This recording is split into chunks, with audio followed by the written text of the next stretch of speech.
Have you ever woken up to someone just watching you, quietly from the dark?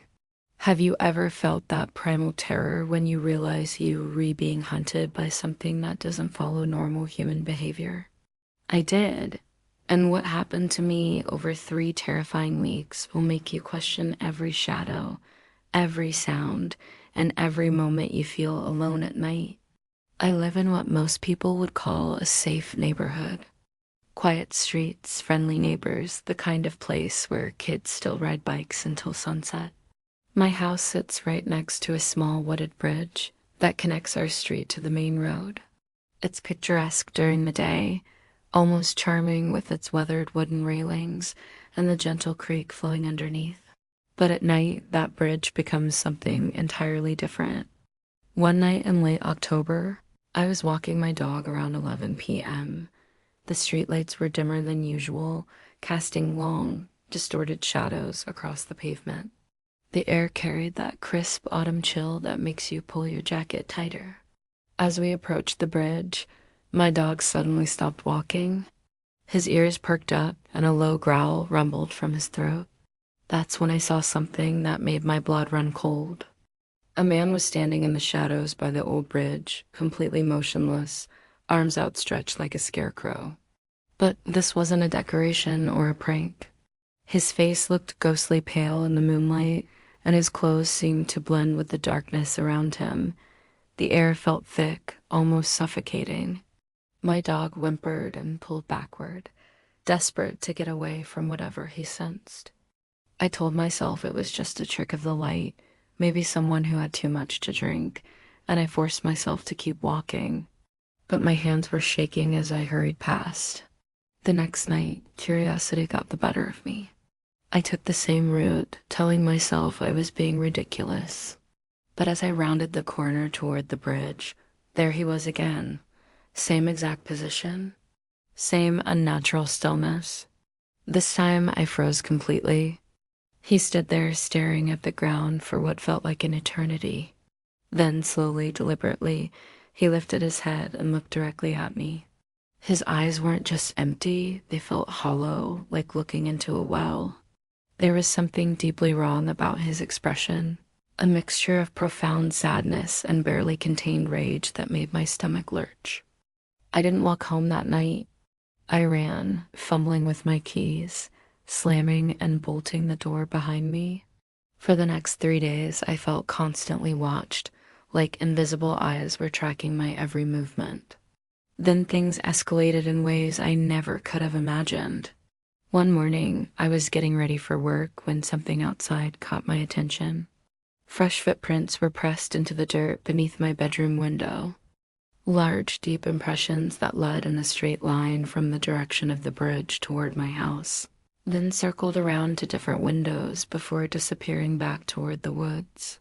My hands trembled as I checked my phone. No missed calls, no text messages, no ring from the doorbell. He hadn't tried to break in. He hadn't knocked. He hadn't made a sound. But he had been there, studying my home, learning my space, while I slept just feet away. I started changing my routine immediately. Different walking routes, different times, always checking over my shoulder, but the feeling of being watched never left. I'd catch glimpses of movement in my peripheral vision, hear footsteps that stopped the moment I turned around.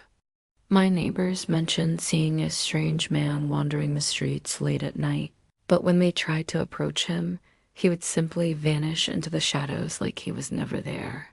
A week later, I woke up in the middle of the night, absolutely freezing. My bedroom felt like a walk-in freezer, and that's when I noticed something that made my heart stop. My bedroom door was open about an inch. I never ever sleep with my door open. I'm obsessive about locking it every single night. I lay there in the darkness, paralyzed with fear, listening to the sound of my own heartbeat pounding in my ears. The silence was deafening. Then I heard it, a whisper so close it felt like breath against my ear. Leave. Just one word, spoken with quiet authority that cut through me like ice. I couldn't see anyone. No shadow, no figure, no movement. Just that voice floating in the darkness of my own bedroom. I bolted to the bathroom, locked the door, and called 911 with trembling fingers, barely able to speak coherently to the dispatcher.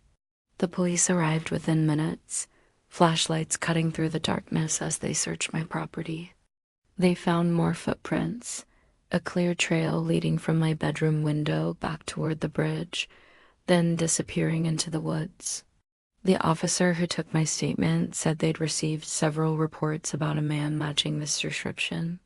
They suspected he might be someone with severe mental health issues who had recently stopped taking medication. They warned all the locals to stay indoors after 10 p.m. and to report any sightings immediately. I installed security cameras that same week. I changed my walking route entirely, avoiding the bridge at all costs. I told friends, family, anyone who would listen, but the psychological damage was done.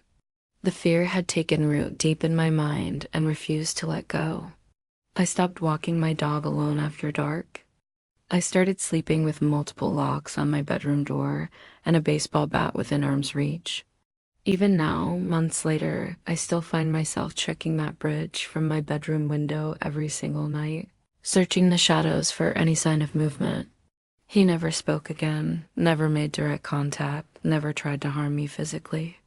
But somehow, his silence was more terrifying than any threat could have been. He walked the nights like he owned them. He waited in the darkness like a predator studying prey.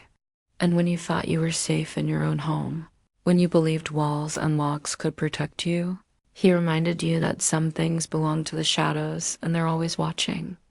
Stay until the end of this video.